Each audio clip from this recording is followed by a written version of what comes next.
সালে যুক্তরাষ্ট্র সফরে আব্রাহাম খান জয়কে নিয়ে গিয়েছিলেন অপু। সেই সময়ে স্টল পার্কে একদিন ঘোড়ায় চড়ার পরিকল্পনা ছিল, কিন্তু অপু দেরি করে ঘটনায় আসায় হাস্যকর একটা কথা চলে আসলো। জয় আইসক্রিম খেতে চেয়েছিল, আমি আনতে গিয়েছিলাম। এসে দেখি জয় আর তার বাবা শাকিব খান ঘোড়ায় উঠে গেছে।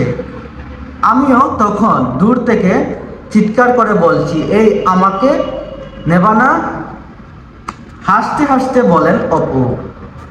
ভিডিও দেখার পর অপু দৌড়ে আসছে, চুল ঠিক করছেন, আর ঘোড়ার রাইডার তাকে তুলে দিচ্ছে ঘোড়ায়।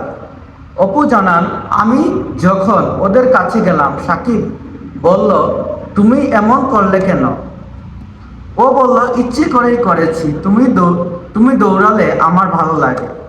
তখন একটু মোটাও ছিলাম। সাকিব মজা করে বলছিল, দৌড়াও, মোটাটা একটু কমবে। তাদের ভালোবাসা ভাই।